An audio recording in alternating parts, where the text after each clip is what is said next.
Right, welcome to the Lockdown Podcast. We are here to continue to talk about WWE and all the nonsense that is going on. So we are back to full strength, so that's always good. It's nice to have the three amigos, and everybody has a different say on different things, and that's what makes the camaraderie of this podcast work. So So we have Raw, which seems to again kind of be the same. Um, I don't know. I hate to say the same flow. So you have Dominic and Liv come out. Obviously, Rhea comes out and is like, "Yeah, no," and then we get the stipulation of Dom going into a shark cage, which he'll be in this shark cage longer than he ever was in actual jail.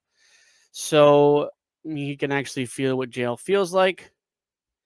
So obviously we all know the whole, back in the 90s, the whole custody of Dominic thing between Eddie and Rey Mysterio. Like, what do you guys think of just the sheer putting Dominic in the shark cage? Hey, come on! You should be used to being in a cage. Yeah, I don't care. It's just I a mean, novelty. Hopefully nothing happens. There's, no bad things happen while he's suspended above the ring and the ladies are fighting. I think it's fine theatrics, but I it doesn't make me want to watch the match anymore. Just give me the match and let these ladies go at well, it. in the dumb thing is that just because one person from Judgment Day doesn't get involved doesn't mean the spitting Carlito or Mr. Three and a half ribs not broken Finn Balor and JD McDonough aren't going to get involved. And so, Yeah. like, if it was, they should have put them in Hell in a Cell. Like, I feel like that'd be the best straight up fight to have.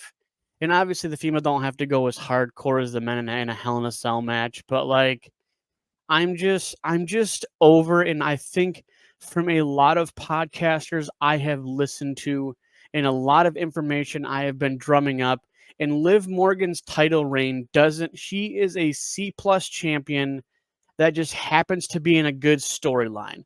The storyline is Mm. better than her title reign. You know, it is That watered is true. down. She honestly she just looks like the typical bimbo, and yes, from a storyline, this is the best possible moment of her career, as far as the storyline she's in.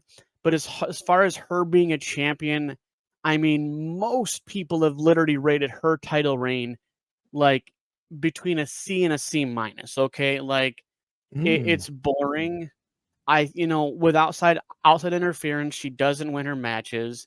And obviously you can say the same thing about Rhea essentially. So I mean, I'm not goading out to one versus the other because I feel like that's the social norm in wrestling is there's always outside interference. It's it's just kind of exhausting, when you have the same thing play out over and over and over again. And I get it. If the recipe works for you, then I guess it's supposed to work for us. But I think we're all kind of sick of it. I mean, we're all just literally every match, we're just kind of waiting on the moment for something to come out, someone to do something. And so the Judgment Day stuff is honestly getting very watered down. I mean, It we're definitely is. we're drinking some pretty janky Kool-Aid right now, and it's not as entertaining as when Edge started it. Let's just put it that way. Like Judgment Edge, Day Edge, Edge one, was the only one that made that group the best. and that's the I thing I is because Edge I, had that. He had the Brood background, so like the whole like not to say like demonic or just kind of the evil aspect of Judgment Day. It worked for Edge, and honestly, it worked for Rhea. It worked for Damien. It just doesn't work out for the rest of them. I mean, yeah, you have the Demon Finn Balor that he doesn't even use anymore because It doesn't even fit Carlito at all. Carlito, he Yeah, it's Carlito. He's gonna He's get in where he fits. Yeah, like, he's I gonna get mean, in where he fits in because he's wanted, you know, he's by like the everybody. second backup quarterback that gets a championship ring without ever playing. Yeah, I can see that. He's like the water boy of the Judgment Day. Okay, I was more entertained with R-Truth being in Judgment Day than I am with Carlito. I know. He's I still wanted carrying to buy, the I wanted apple. to buy his shirts. No, and in his gimmick, Carlito's gimmick worked in the like late 90s, like mid 2000s, with all the innuendos, but it Mhm. doesn't work now. And now he's just kind of a background character and an NPC, as you would call it. So like he's there. And there's nothing wrong with it. I mean, you know what? If I'm gonna get paid to be a background character, I'll get paid to get a background character. Right. But which is fine. I mean, yeah, he's being utilized. He's on TV. He's still doing his thing. Yeah, you know what? It's filler. It's filler. I think Liv, her presentation could be done a lot better. Just like with every woman on the roster, they could be presented in much better light. However, I think in comparison, um, they're doing okay, mostly because Charlotte is still rehabbing. But the moment Charlotte Right. comes back, oh yeah, 100%. yeah, whatever we think we don't like, we'll know that we had it better because Charlotte will be this vortex. There'll be nothing but builds and stories around for Charlotte. So yeah, Well, we so don't know what? but we don't know what brand she's going to be on. Last time she was on SmackDown. I mean, That's where at this that's where her husband is right now. But you Yeah, notice I they've been keeping the married couples together. yeah. Yeah, So I I mean, will it's a say toss that up. It's a yeah, I toss will up. say when Charlotte comes back, we won't have Liv doing this level of entertainment. I'd She'll rather get have- knocked down. I'd rather have Charlotte on Raw.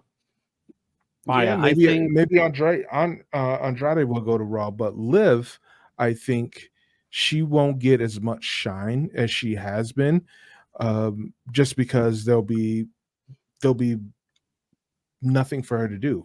You know, I mean the draft is literally in like 4 to 5 months. I mean, we're not even really that far off, from the draft again. And based on the time frame, like even for like Alexa Bliss is not basically coming back till 2025. That's been basically debunked as far as when she returns. And so, again, we don't know when Charlotte Flair is coming back. true. Yeah. So, yeah, I know she's been posting some videos of her on Instagram of Yeah, the rehab going. yeah, and that's and that's the thing is that they're not coming back until they're truly ready to come back. Like we talked about before, we want longevity of talent, and Yep. you don't come back till you're good to go. So I think she's just enjoying her time off at the moment, and she should. Yeah. I mean, yeah, she they she pretty much carried the company for the for a ball, while. and she really. I mean, she Yep, hand over exactly fist right. carried the women's division. And the thing is you can say that like, oh, she got where she was because of the name. And I'm like, no, she got in the door because of her name, but what she's accomplished is on her own work. Her own merits, her own work. And so it's there's nothing wrong. That's the thing is that like it's not like she's the first, second, third, fourth generation wrestler. So it's not like, yes, Ric Flair's literally top 2, right? As far as the GOATs. And so like the only reason why we look at her differently is because of where her dad was, right? The only thing I don't like with Charlotte is every freaking time she comes back, they give her a title shot. She don't earn it. Yeah, I mean, Yeah. That's the only downfall I have with her. That's it. Yeah, I think that's that can stop as well. If we're gonna, briefly like touch on that, gimmicks and like cookbook recipes that they need to stop doing. It's like stop giving surefire performers and Yeah. draws, title opportunities to carry the company just because they're returning. No. And And if that's what you're going to do, then that person that's returning should not win that match. yeah. I I mean, I I feel like 100% if agree. you, well, the thing is too is you also have to like you have to have these matches that solidify the future of wrestling in WWE. Yeah. And so, and it doesn't downplay the greatness of them. It doesn't taint their career. They have a decade ahead of them. It's not like, these are just moments that happen, and we have to a certain degree enhance new talent. And so, Yeah, we do. we'll scroll through here. So Sammy defeating Ludwig Kaiser, no surprise that Gunther essentially is dodging Sami Zayn, and it kind of rubs me the wrong way in the sense of, once again we have a dominant champ dodging the one person that has essentially beat them. And again, we have essentially, like, we'll get to the bad blood, but essentially we have 5 matches on the card. Usually we're around 6. So, I feel like that is the only other match that makes sense.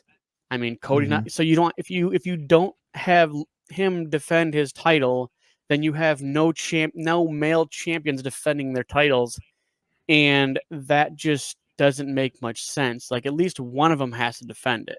And obviously we're tiptoeing with Cody on his title reign, and inserting him into better storylines than his own being a champion, which is honestly kind of funny because that's Cody's reign essentially. It's where does he fit in with other storylines that are more important than him, but let's put him in there because he's a champion, right?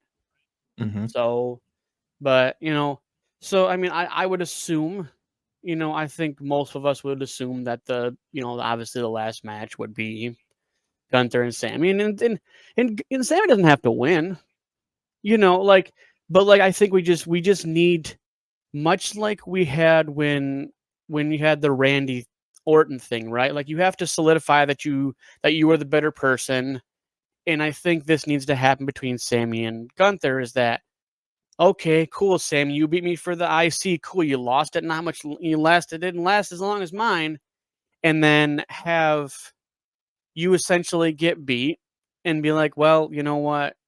Gunther's better than you. Okay, like, you beat him the one time, cool.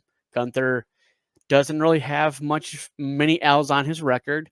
Cool. You have one of those over him, but we're on a different point, and we need to continue to solidify Gunther as the mega champion that he is. So Yeah, I don't know when they're gonna pull the trigger with Gunther and Sammy, whether it's gotta be, if they're gonna do it, it's gotta be the go home show, which is, I believe at the time of recording, is tomorrow night on Raw. So I don't yeah, if it doesn't happen tomorrow, then it best happen at Bad Blood.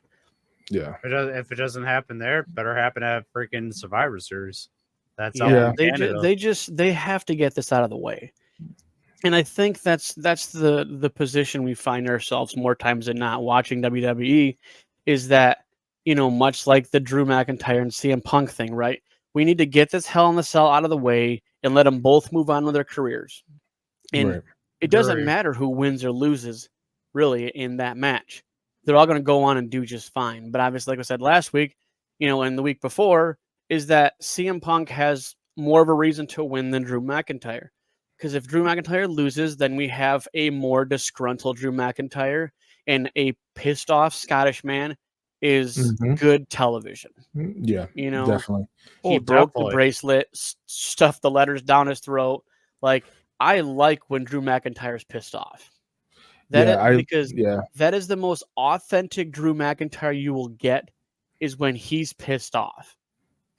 So now, speaking of pissed off individuals, so we've had this thing for weeks and weeks with Bronson Reed and Braun Strowman and the colossal madness that it is, and oh my gosh. Mm. So obviously the Miz was trying to get his pound of flesh from Bronson Reed. Obviously, that didn't happen because I'm sorry, the Braun Strowman and Bronson Reed is not over. No, And it's we're getting far from over. and tomorrow we're getting a last man standing match, which, dude, who knows where they're gonna go? I'm gonna say So- my wild guess. It's gonna end up in the freaking parking lot. Yeah, that way they can have more stunts, or if they film something earlier in the day, they could show it if it's still daylight. Yeah, I think the Braun parking lot. Strowman's gonna tip over a car onto Braun. You know what? That or Yeah, yeah. Braun inside the car and freaking tip it. Yeah. Right? I don't know, dude. I honestly love this Something. matchup. I love, as the commentators say, even though essentially it sounds inappropriate, but that's a lot of meat. And like, I'm sorry, dude. I love this Raw this big has man the on big meat. man. Raw This has big it. man on big man thing is Yeah. great television, and so bring it on. I don't even care when you stop it, but I want a definitive stop. But I'm sorry, literally doing a tsunami into a car and literally having the car literally implode inside, like Yeah, that's you got like the light, 730 the light pounds inside of, the car go boom. oh Yep. yeah, dude. I mean everything, dude. Some The hubcaps windows just flying break. off. Yeah, I mean that's the thing is, but like those are those big wow moments in WWE Yeah. that like it's like I feel like it's gonna end. I think Bronson Reed and Braun Strowman will end at like Survivor Series, I'm right? just hoping that they don't do the whole bullshit with the whole Brock Lesnar and Mark Henry or Brock Lesnar and Big Show where he suplex them off the ring and the ring explodes. Oh, Hopefully come they on. You don't. know what? That can be funny, especially if the ref like sells as He well. sells as it everyone. like bounces out Yeah. and over the ropes. Yeah, Oh Yeah, man. Then that makes it. you I mean, know, we don't but need a yeah. complete. We don't need a tractor trailer lifting the ring up like like Brock Lesnar. But like, Oh, I don't come even on. care. That I don't was even funny. care what they do. Roman pulled Like, that off pretty This good. is This is a match where I'm just like, I don't even care what happens. Like, I want to see these two big ass men just freaking throw everything they have at each other. Son of a bitch. So Yep. so right, one big SOB as one Pat McAfee says, which they actually created a shirt off of that, which I think is kind of cool. Shout I'm out to thinking Pat about buying McAfee. Yep. But I'll buy it. like, so we'll just spend about 2 seconds on this. So who do you think wins this? Like, who do you think wins tomorrow with Braun Breaker or not Braun Breaker? Sorry, there's too many Brons. You Yeah. got Braun Strowman and Bronson Reed. Like, who do you have? I'm gonna go with Braun Strowman. I Maybe. I'll go with him, but Mhm. I'm gonna end up saying it might be a tie, a draw. They Yeah, might both that's be exactly what I'm knocked thinking. out, not Yep. get up for the count. Brock Lesnar returns to take them both out. Oh my goodness.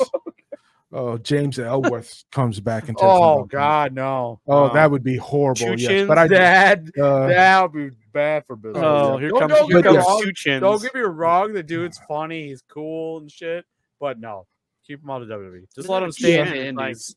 yeah, you know what? Or maybe have him work in the back with a cameraman or something. I don't know. I think it's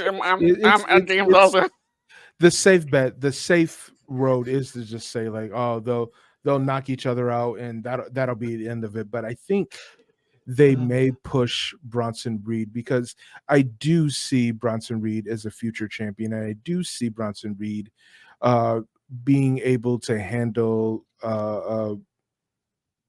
a title run and having the ability to be a draw, especially with the right story. I don't get that same vibe with Strowman. Not to say that he couldn't be, but with Reed, it's a surefire bet, especially if you put him up with someone along the likes of a Braun Breaker or with another like. It's kind of like he's You had know, his time to I shine. I was to say, Jacob And something like like that. Bronson Reed he is kind of the new big man in town. Yeah. And because obviously he's like a Mark Henry almost. right, he's hard. just the Australian version. Yeah, I would say think, I would like, give yeah.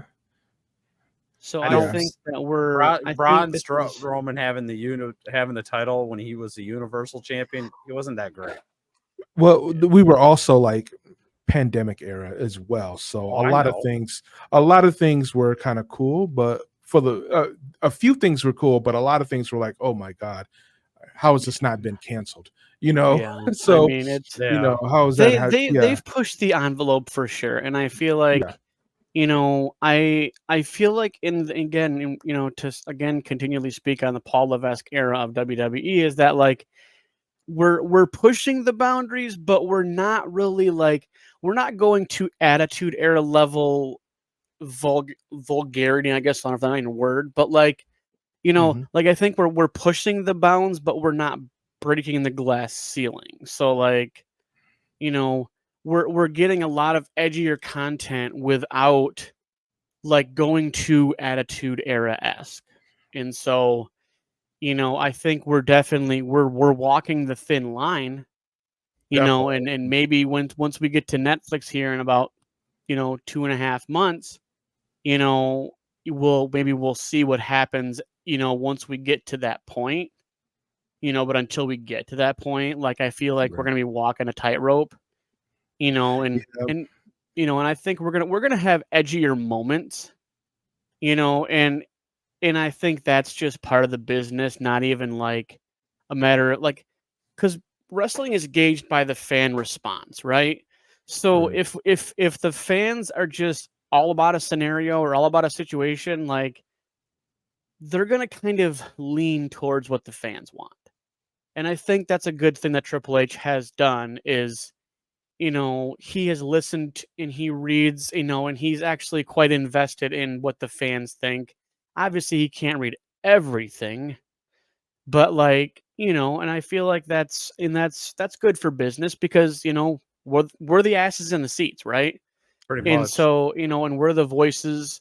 And so, to a certain degree, you got to kind of give us a little bit stuff here and there. But so we'll move down.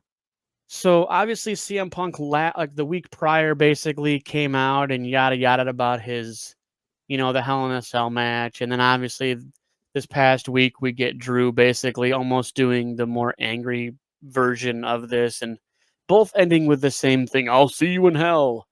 And that sounds like something Vinnie Mac would say, but and so Yeah. it was a bit is, again, like I'm kind of I don't know how to put it, but like we're getting a lot of call and response like segments, right?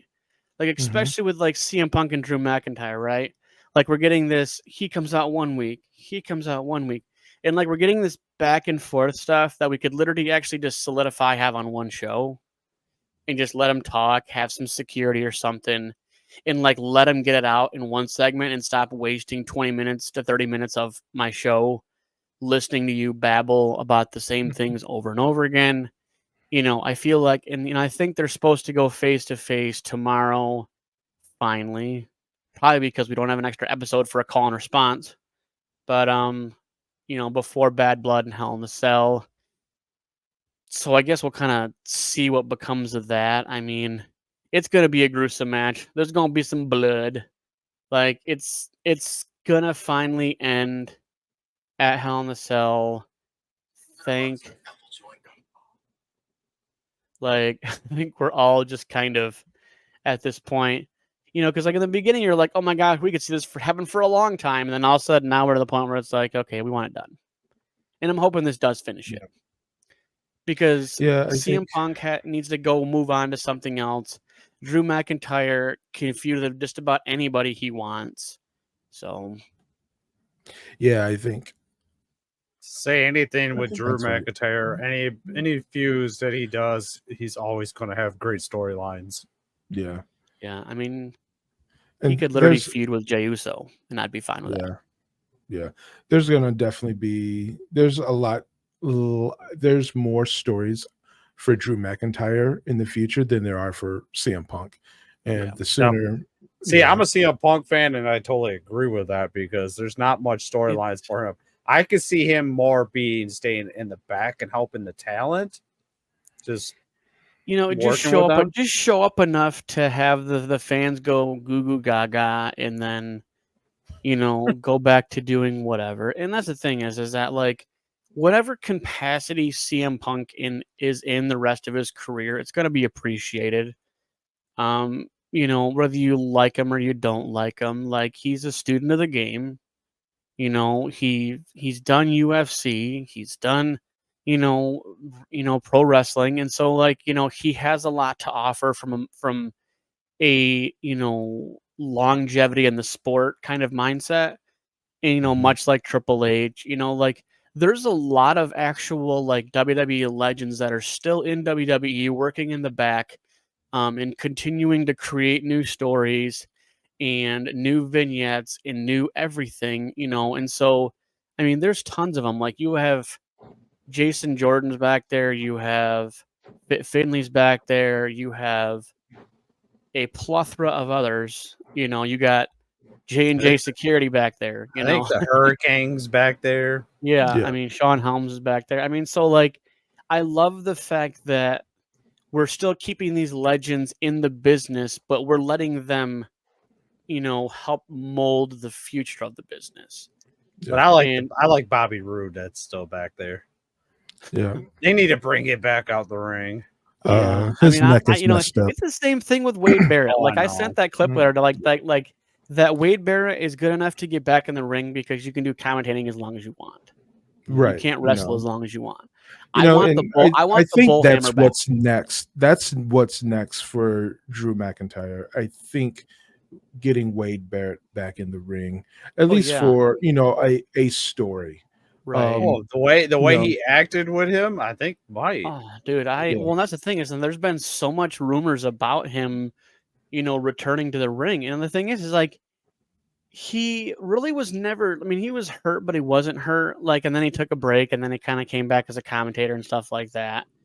But like, Mhm. he's still got plenty of bull hammers left. Okay, Oh, and definitely. so I definitely, let's wait and see. I mean, Yeah. because like like how we Tim said, gained is it. that we have, he's having these little droplets of a feud with Drew McIntyre, and I'd be all for that. Oh, definitely. It'll be a hell of a good match. Yeah. So They're both So good. They're we'll- both good wrestlers. so we'll move along. So I like how the Unholy Union, who obviously won the tag titles way back, against Bianca Belair and Jade Cargill. And then obviously recently, Jade Cargill and Bianca Belair won their titles back from them. And now I feel like the big Unholy Union is basically taking a lot of L's now. Like they got their run for the time, and now I kind of feel bad that they're just taking L's after L's after L's, and it's like they're a tag team that's been together for a while. I feel like it's almost disrespectful, It definitely is. because That it's they're like honestly, still that they can't like they're get just over giving the them hump. L's. Yeah, I Yeah. mean, I damage you know, control is damaged goods. I Like no Asuka, yeah. no anorexic Barbie doll. So like, She's hurt. but like Like that's always. yeah. I mean, Yeah. seriously, she spends more time hurting her knees than anything else. You know what? I So now you I'm not- have damage yeah. control, which I'm surprised they haven't announced them just as essentially. Because was it Asuka and Io Sky Nope. Yes. Asuka and as Kari. as the Yeah. Kabuki Warriors or whatever? Yep. Like Asuka I and feel like they Kari, need to Kabuki drop Warriors. the damage control thing because it's like now it seems to be a shell of what it was. Oh, but they'll Bailey all was come the back best and- part of that group. yeah. Yeah. So It's the multi-person faction on the women's side of things is a bit confusing and a bit lackluster, but at the same time it's gotta get better, right? It's the hope is that it gets better. Once Asuka returns, we can, hopefully we'll have better matches, better 6-person matches, better It's just I wish better there was just builds a for bunch of feuds and stuff. strong tag teams versus these oversaturated factions. But how do we get to that point without there's got to be something that steps us into that strong tag teams. Right. Well, I You mean, know that's what the I'm thing is saying? too is like when you have a 3-person, like you have the Trace Lesbos, you got those 3 that like you're like where That's not their tag name. which way I know it's not, but like you have Zoe Stark, Sonya Deville, and Shayna Baszler, like can they afford to have one of those go? They really can't because they're all kind of a similar like they work together in the storyline that they are. They have a similar mindset. They have a same like Pure Fusion Collective. Like it's just kind of they just gel together really well. Just Yeah, they because definitely have a collective look yeah. that is marketable. They're definitely going after a key demographic. I I just think that Shayna Baszler needs that singles title run. Oh yeah. She just 100%. if you can put the strap on Jay, then that means R-Truth and Shayna Baszler both can get championship runs. I mean, there's no question about it. You know what I'm saying? I don't want Right. to spoil the podcast for anyone listening, but real talk, we just give Shayna Baszler that opportunity. You just, as we all have said before, you just make her just the badass that she is, and then when it's time to move on, you pit her up against someone who is just as good as she is, and Yeah. maybe It's that someone is a Sonya Deville because of her MMA background, right. albeit not as intense and Yeah. as experienced. Maybe it's a Zoe Starks. Maybe it's Yeah. someone It's else that gets built. You yeah. If know, you break them down as single competitors, if you took the whole women's division and put them individually, the roster is honestly stacked. It's just we're in because it's hard when they even though the tag team titles essentially went from being you had NXT ones and then you had main roster ones and now there's just one in its entirety. It's Mhm. really difficult when you have a lot of essentially good singles competitors being kind of thrusted into tag team ish scenarios when it seemed like I would rather have a secondary women's title than women's tag team titles. Right. And, Okay. because there's a lot of people and there's a lot of female wrestlers that are fantastic individual competitors. And it seemed it would be easier to have a secondary title than it is to try to push a tag team division that really doesn't truly exist. Mm, And so okay. like we have good people we can pair up, but like the women's tag teams are very few and far between, right? Because Right. even like because essentially, even the Unholy Union were put together in NXT, and then they came, they won NXT Gold down there, and then like they came up here and they've kind of stuck together because they're kind of a weird duo, but it works. But it's just the women's tag team division as actual lifelong tag team have it's not very deep. So we have a lot of tossed together people, you know, like Jade Cargill came in all strong and then now she's a tag team person, right? Same thing with Yeah. Bianca. Bianca is literally a way better singles competitor than she is a tag team. Right. Like those two, and we've been waiting. We've been saying this since like the beginning of since they started with those two. Right. Where's the downfall going to be? Because you Right. have two amazing athletes as tag team partners, but I want to see them brawl, Right. right? I think the Jade Cargill, Bianca Belair situation is a bit different than the entire women's roster in general because I'm under the impression that having Jade in a tag team fast tracks her into the WWE way of performing and getting her out of being as stiff as she is faster than having her have to do Right. it on her own.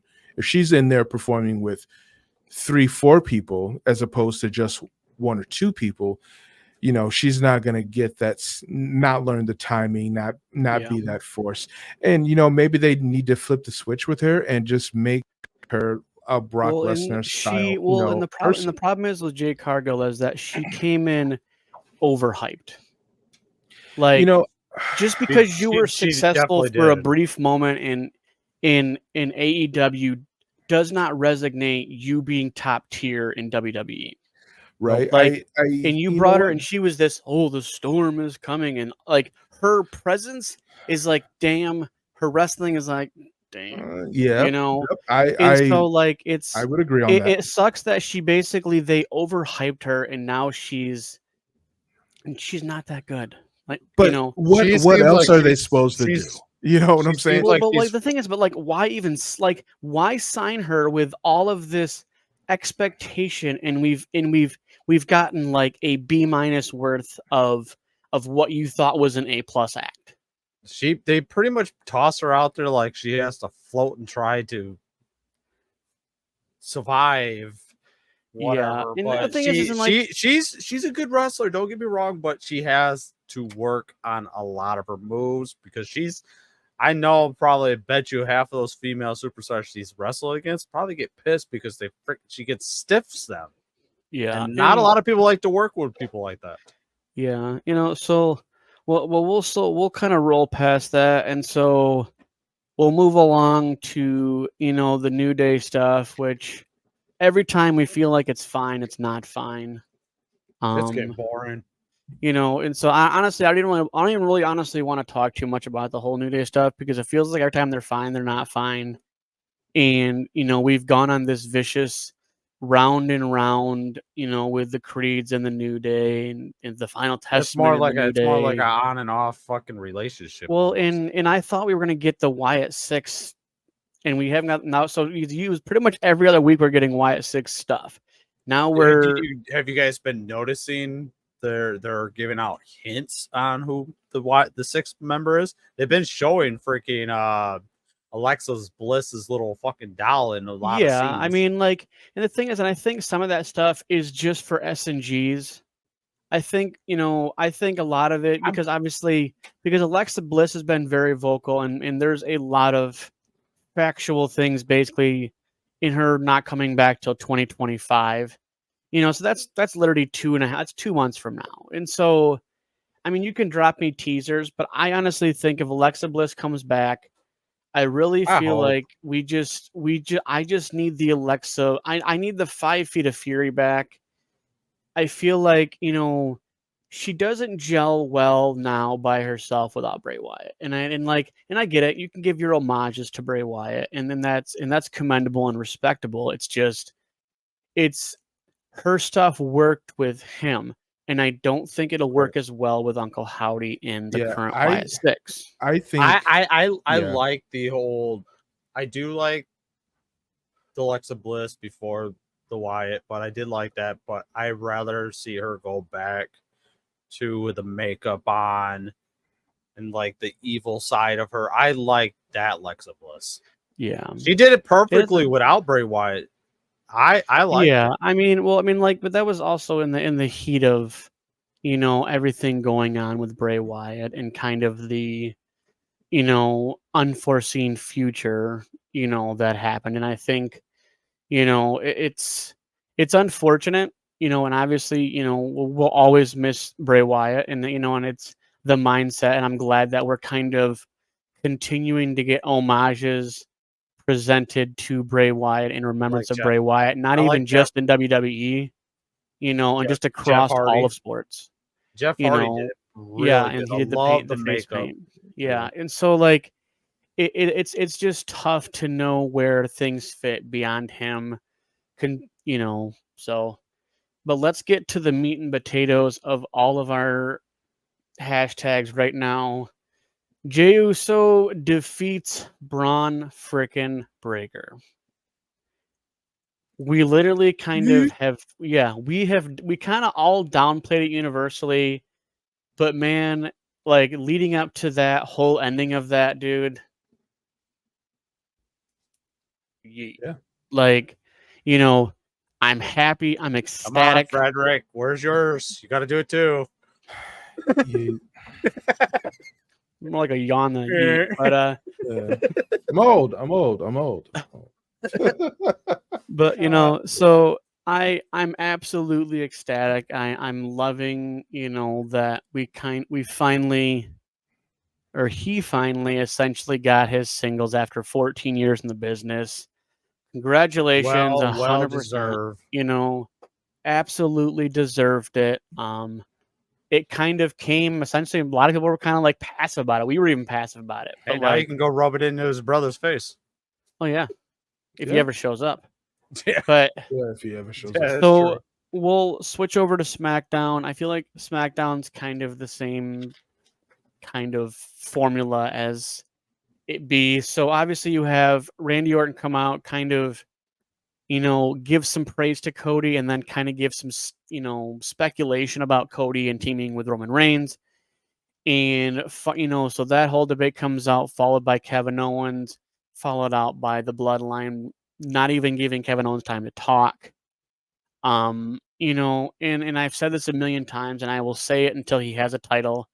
Solo Sikoa is garbage. I'll take Jacob Fatu over him every time.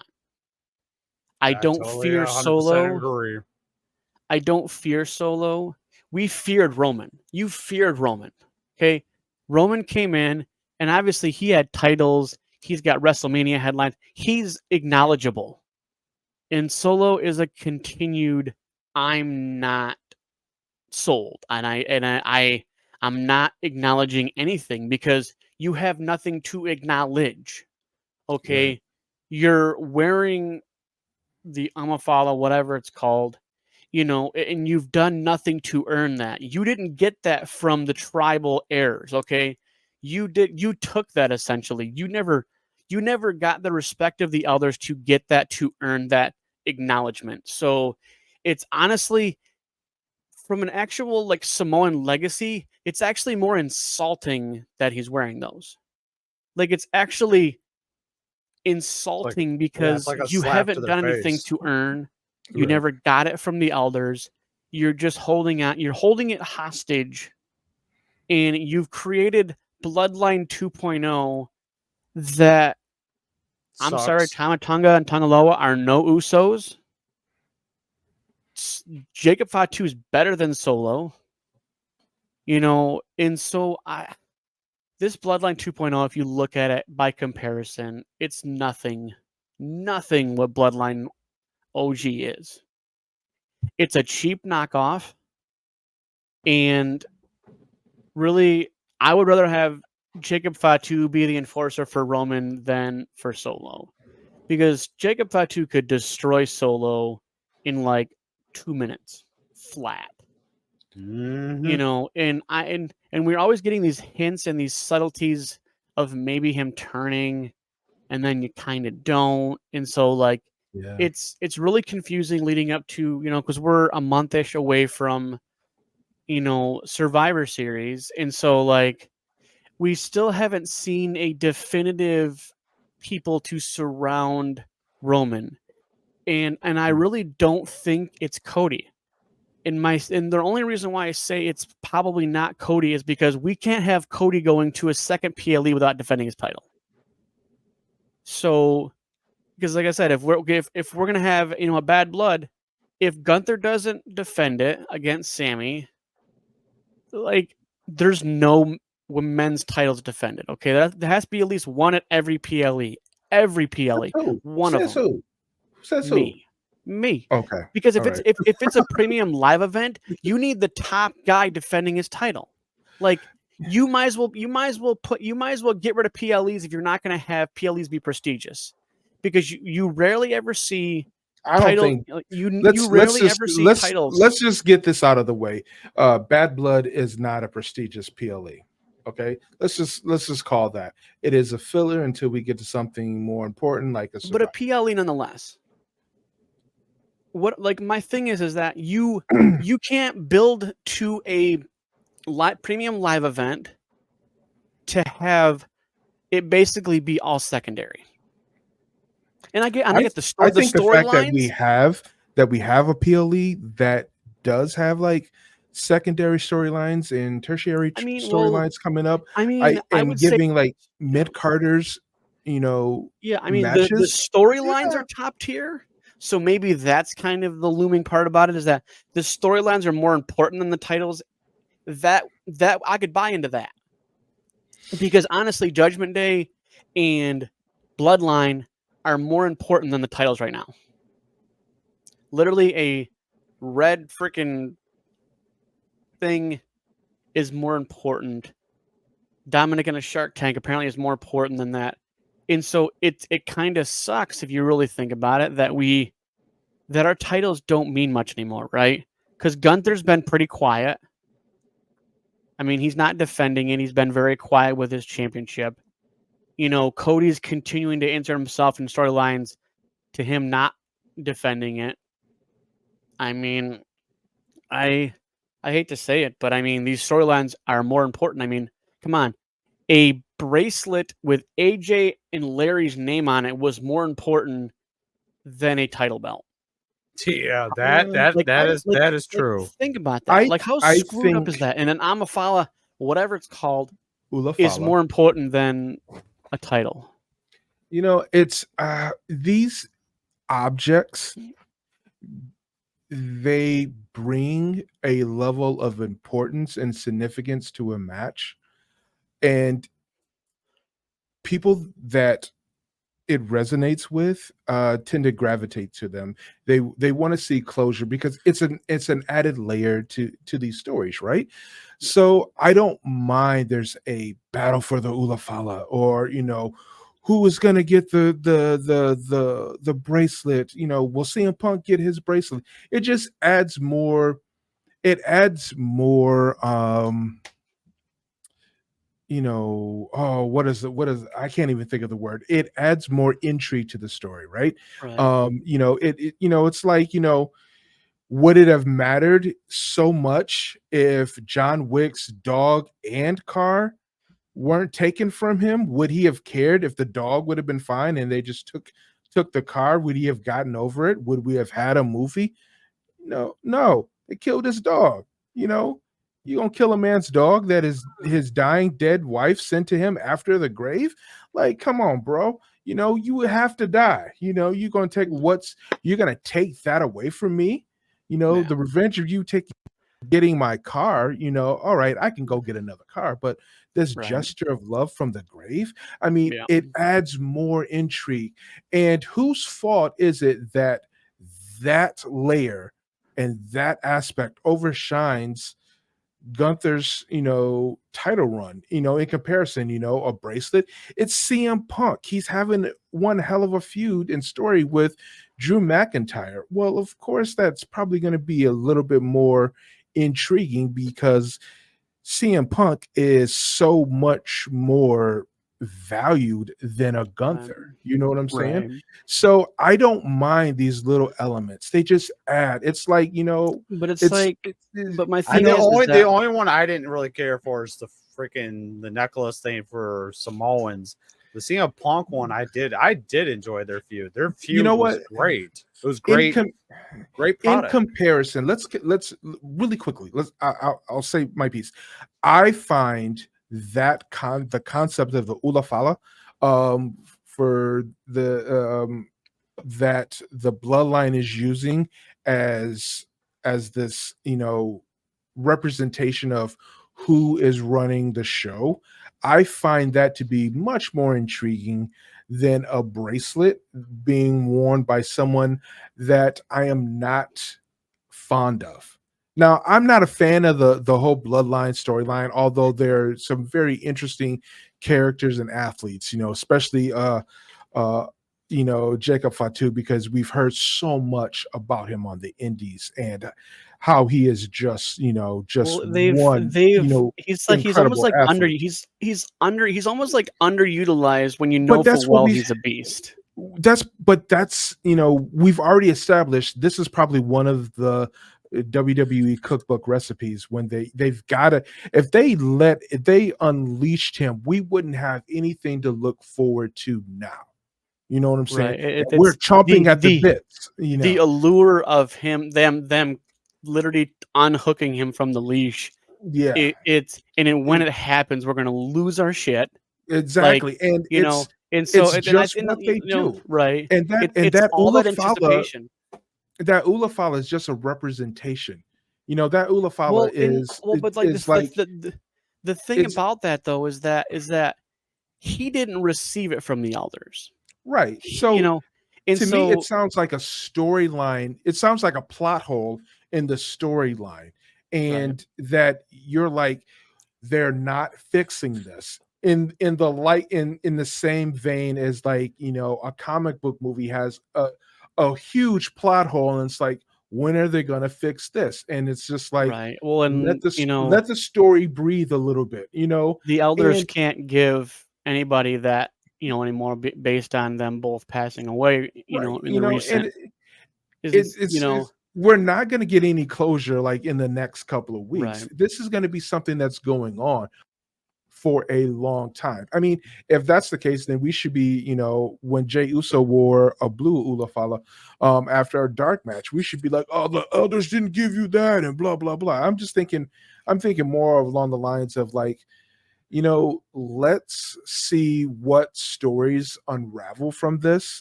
and these other little things that they're adding as layers to it. Like, we could get a breakup with Liv switching stories. We can get a breakup with Liv and Dominic because Liv didn't win the match and he's stuck in that shark cage for the rest of the night. You know what I'm saying? There could be so many. That'd be hilarious. Oh, that'd be awesome. hilarious. Like he's sitting up there like Indian style, like CM Punk, just sitting there the rest of the night. So and there with his phone in his hand. random thing about about being left on something. So before I move to the next thing, do you remember when Undertaker got left on the Hell in a Cell and they lifted it up and he was just up in the fucking rafters? Like, I'm still here, guys. Yeah, they had him up there while they got Mick Foley through. And then they lowered it back down before he could get down. But like Mick that thing Foley was got off flimsy the as hell, man. He's got to be like holding on for dear fucking life. But I watched it. Yeah. I digress. We all digress.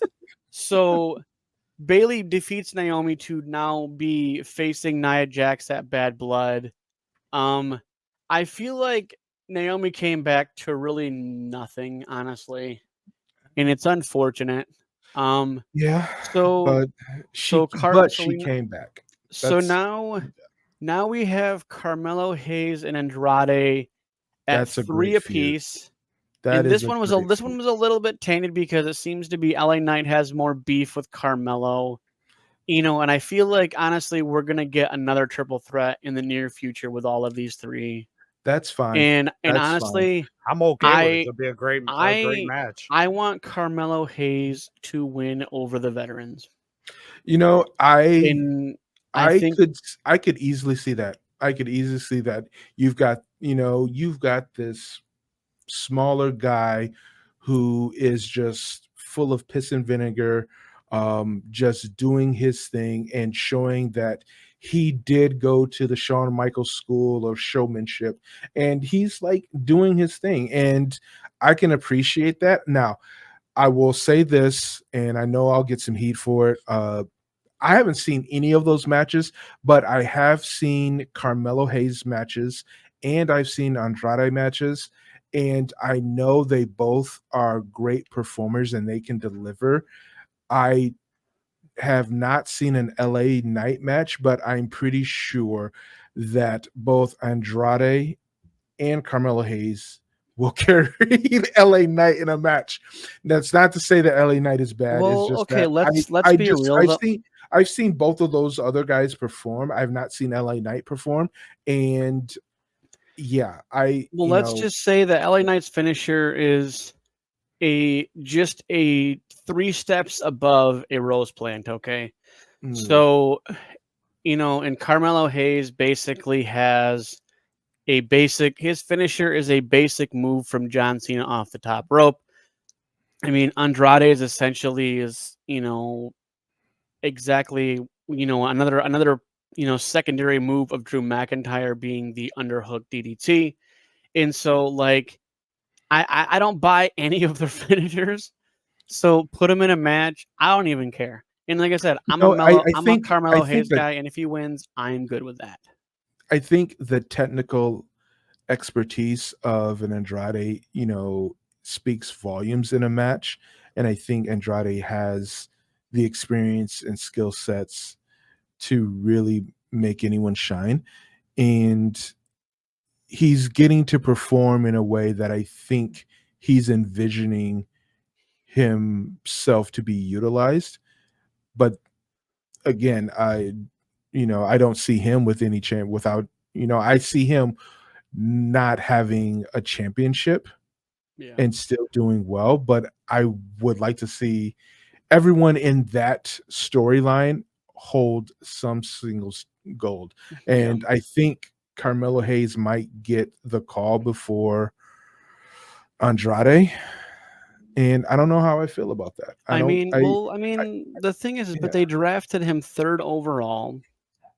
And that has to carry some weight and expectation. So, like, if you're going to, even if you put these secondary titles on, let's give him it for like a couple months. I'm good with it.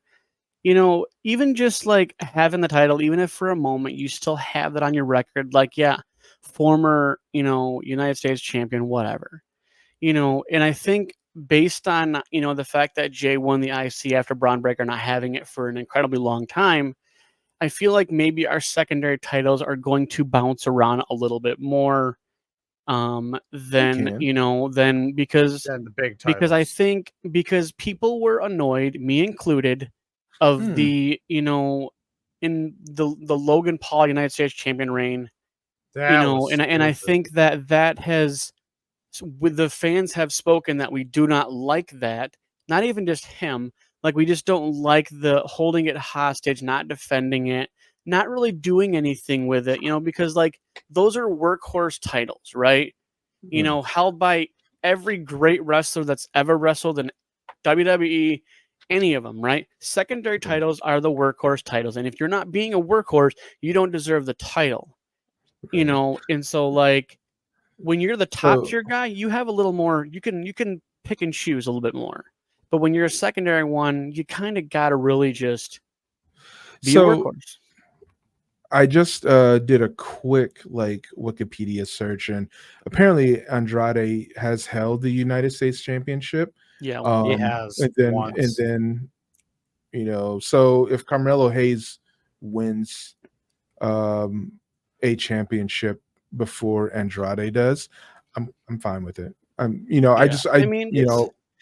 thing is that he's worked for where he is, because, like, NXT is proving ground. Okay. And like NXT is more about proving that you can get to the next level than just being like a wrestler, right?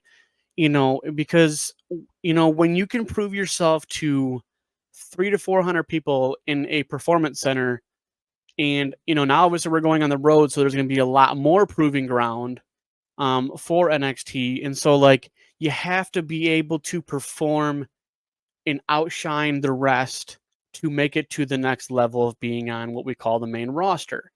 And so Carmelo Hayes has proved without a shadow of a doubt that he belongs where he's at. And so I am all for Carmelo Hayes winning a title, because he's earned it. And that's tough to say for a lot of performers in WWE. Just because, just like anybody in sports, just because you've been doing it longer doesn't mean you deserve anything, right? And, but obviously we know R-Truth does. I'll speak that one for you, Frederick. because he I think has earned it. Yeah. He needs it before he's done.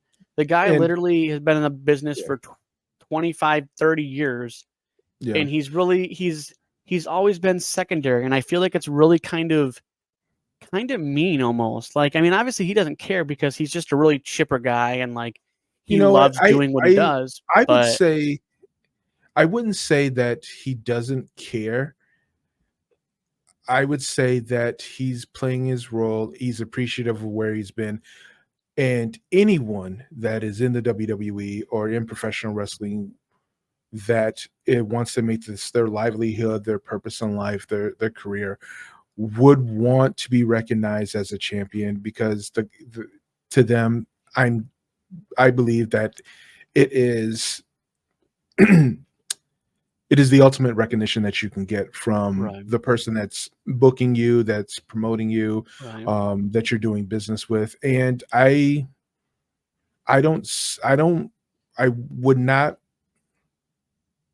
would not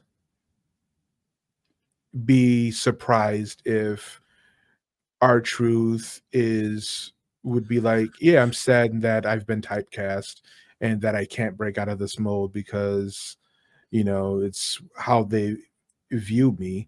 Right. But Okay. yeah. Let's say the only title that R-Truth hasn't held in WWE is the Intercontinental Championship. He's held the U.S. title 2 times. He's held the Hardcore Championship 2 times. Wait, so R-Truth is like the only current WWE roster member that can say, "Oh, I held the Hardcore yeah, Championship." Yeah, I mean he's Yeah, held titles he's that had the Hardcore Championship belt back in the Attitude Era Right. twice. So and he he's still looks even the more same. decorated without a world championship.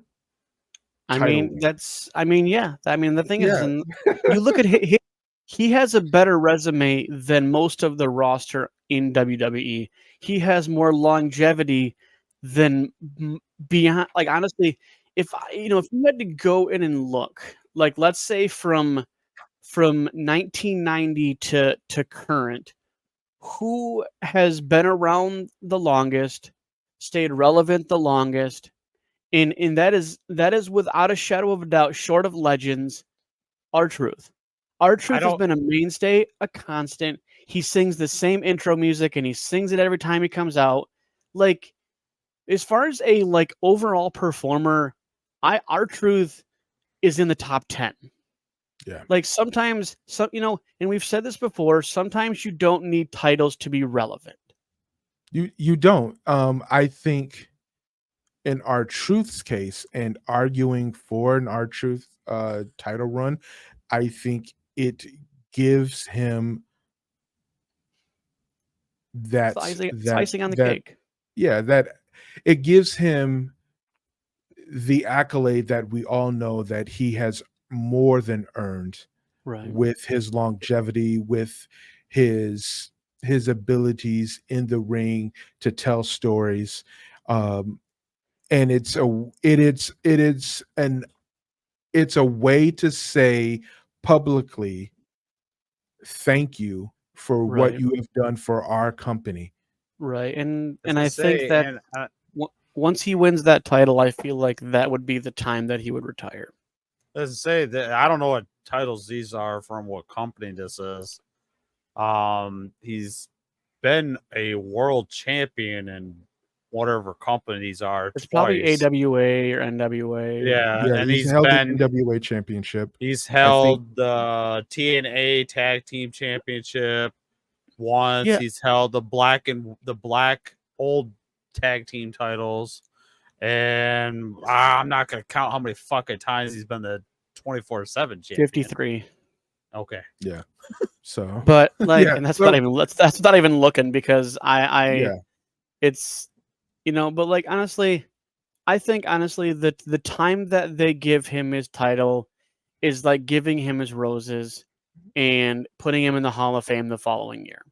Yeah, Like, and I feel like that would be him a good yeah, parting gift for R-Truth to be able to, he's and it doesn't yeah. doesn't even have to be at like a major, you know premium live event. Just give him his roses and give him that amount of respect to basically be able to say he was a world champion in WWE because he's done everything else. I mean, And there's so much room for them to take his title reign and story, either building up to it or after it, to make it so enjoyable for fans. yeah. And yeah, but you know R-Truth, yay, let's do it at some particular point. um Andrade, just jumping back to him, um I think some of his booking has to do with how he initially left the company and the agreements of what they brought him back under. Yeah. Yes, how he was brought back has changed, but yeah, you know what? I'm happy to see him performing his ass off Well, on and TV. Andrade has And a lot of time left to do oh yeah, things. He's only he's he'll literally be yeah, 35 in November. That's not yep, that's mid-range in WWE. And so yeah, like he has plenty of time to do what he needs to do. yep, And again, I think Carmelo Hayes is beyond earned, his position amongst, a singles competitor championship. And, it'd be a nice homage. And, and again, these guys have music. Like we have 10 years. Let's say we have 5 to 10 years of having 60% of the roster still there. So like a lot of the roster, we still have time. You know, it's like even if you think of like the Cody story, right? Like Cody's what in his like late third. I think he's like 38. I think he's a little older than me, and so Yeah. we have a lot of time to give these guys opportunities and championships. I mhm, feel like a lot of the wrestlers we have right now are kind of on, let's say, the back 5 years of their career, right? And then we have some wrestlers that only on the first, you know, 2 to 5 years of their career, and they have 10, 12, 13 years. And so, like, let's, give respect where respect is due. We again, we still have like five, at least 5 years of what we have now, in addition to more NXT coming up.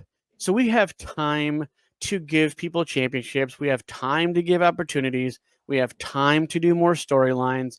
And so we just have some strong storylines right now with Judgment Day and Bloodline. And so, like, these two shall pass, and we have years down the road to create new factions, new storylines, new wrestlers, heels, faces. We have a lot of time. And so let's just let it ride. Let's see what different recipes Triple H comes up with, mhm, and we'll see what new product that, and new stuff that we get. Because I think honestly, getting rid of Hell in a Cell and making a Bad Blood pay-per-view come back, I think that's kind of cool, because now you can't call a pay-per-view Hell in a Cell and then have one Hell in a Cell match. Then it's just a glorified, because yeah, they had Hell in a Cell on Raw before. I mean, that was King of the Ring when they had, so like, to basically get rid of, the Hell in a Cell pay per view, they can definitely get rid of Money in the Bank. NXT does a lot of homage, pay per views, to the old branding of, your Great American Bash, Spring Break, and all these other different things. And I think it's really cool that NXT does that, just kind of giving an homage to the past.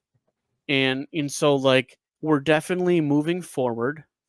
We're definitely getting more interesting things in WWE under Triple H's realm. And I think we're just on the train, going down the tracks. What we get along the way, we'll get, you know, and even, just like Jey Uso winning, right? None of us was talking like, oh yeah, he's gonna get it now. Like when Right. he get, I, but I you actually know, thought he was going to get it at Bad Blood. yeah. And so like the fact that sometimes the things that we like we're passive on and we're like, we know we're not quite ready for it, but when we get it, we still love it. Like we still love WWE and everything that it does. And so like Mhm. whether we're like passive on something or we're really on a high level about something, like we just love WWE. That's why we're doing this podcast. That's why, you know, we sit there and we'll watch Wrestling Days, WrestleMania, CK Wrestling, like all these guys because we love wrestling. And that's honestly what it all comes down to. We love it, okay? Screw you people that really think, oh, wrestling's fake. And I'm like, 90% of the TV shows you watch are fake, okay? The only real thing on TV is Jeopardy, okay? So like, like, And like your like relationship's fake. but seriously though, like you can't dog on wrestling fans because we like a form of entertainment, okay? Like I'm more entertained by WWE than I would be The Bachelor or Bachelorette, okay? Y'all need Oh, to get a God. life. Like seriously, like That show's here's the stupid. Seth rant, baby. Okay, Seth is back. Oh yeah, he's back with the milk. Ranting Oh, my legend, baby. Like and that's what makes wrestling great is because no matter what we get, we freaking love it. Okay, we get different recipes every week, and that's just what it is. So so we have Bad Blood coming on this Saturday. So I mean, I know we've talked about, for the most part, the match wise, obviously, so you have CM Punk, Drew McIntyre, Hell in a Cell. Obviously, I think we're all pretty much mutually kind of like, okay, yeah, CM Punk needs this win, Drew doesn't. We can continue to get a salty Drew. And so, now Cody Rhodes, Roman Reigns versus Solo Sikoa and Jacob Fatu. We're gonna get a surprise. I feel like this is the match that we're gonna get the surprises out of, whether it's The Rock showing up or any list of, people to come back. Maybe we get some more bloodline members to come in and maybe they choose a side. I feel like this is going to be a very, like, this match is a definitive starting point to working towards Survivor Series War Games. So it doesn't really matter who wins this match, honestly. Like, there's no gain to this, really, honestly. And obviously, like, the Cody Roman segment, last week, on the field and everything, that was pretty I- much a pretty good, That was pretty good. really That was great. honestly like I a liked A it. class segment, Yeah, that was. you It know, was and it was in like And plus, it was was something different with WWE. yeah. I mean, well, because WWE's wanted to work in more theatrics, and that's again under Triple H, we're getting more theatrical, things and stuff coming on, like coming from behind the Tron and everything. Watch him come out. Like we're getting a lot more from a theatric and production point under Triple H than we did in the past. So again, whoever wins Cody Rhodes, Roman Reigns, and Bloodline stuff, like it's a win for WWE. It's a win for wrestling fans because we're gonna get some more definitive answers to the answer for the questions we've been asking for months of like who's going to War Games because we already know essentially there's gonna be a Bloodlines War Games match. It's already been pretty much talked about for months. And so even before the Cody and Roman collaboration thing, so like we will wait and see what happens because I'm hanging more on that match than any other match because this one has repercussions for honestly. I feel like honestly, just Roman is literally one of the goats, hand over fist, and so like I feel like this is going to be a definitive match and to see where we're going. Literally, I would say honestly, as far as to say like where we're headed towards to WrestleMania. Honestly, I like can see that. this is like the bottom of the rocket of where we're gonna get to. How far and what stories we're gonna start creeping into all the way, to April next year. So Liv Morgan and Rhea with Daddy Dom in the cage. I mean, we've kind of touched on this. I mean, the cage is kind of like because you're gonna honestly have more outside interference in this match. I mean, it's a shoo-in. Now, I think the interference is going to come from JD and Carlito because they really it's a rare occasion when someone like a different part of the group has a match to have those people that are in that match interfere in another match. So, Damian and Finn are not going to be involved in this match. We might get some, maybe for intense purposes, maybe Jey Uso comes out and starts beating up Carlito and Janie McDonough. That's just because, essentially Jay is now at the point where like, okay, well, the next PLE, like I'm not really involved in. So like I got my title. I'm gonna get a little like couple week break from doing too much, before he starts, getting to the next feud. So I think Jay would get involved in this match. I can I see don't so. see Damian really getting involved because he has a match with Finn.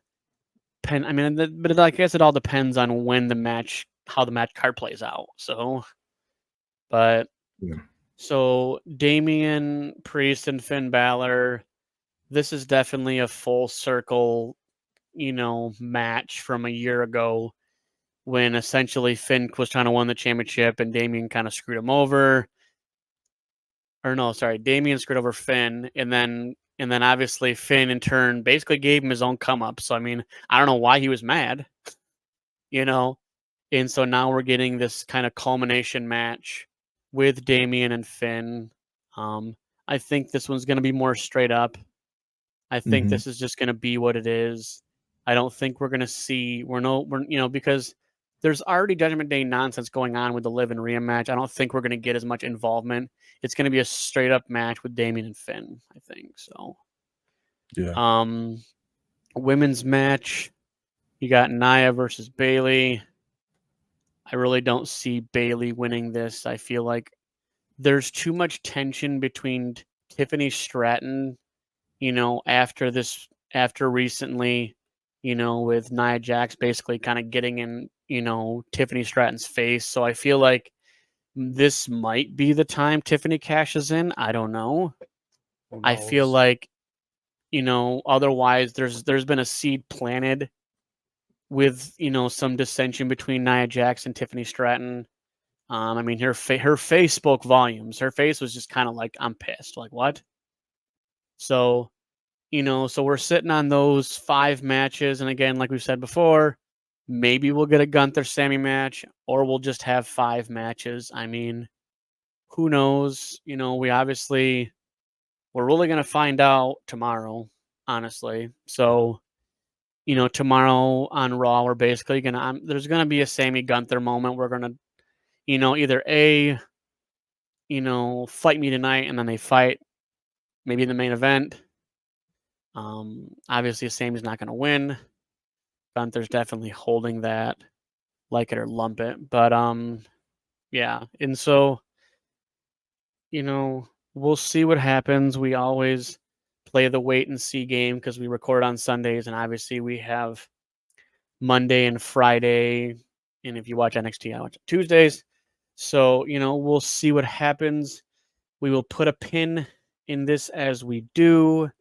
So, I hope everyone has a good week. I'm thankful for the extra couple of followers and subscribers we got. So, we're up to 25, which honestly is a lot more than I thought we'd have. So, chalk Still it up good to enough. chalk it up to YouTube Shorts and TikTok and what, make sure you guys, spread it amongst social media. It's not like we're some exclusive, podcast. We're literally just talking about the things that you want, that you're already thinking yourself.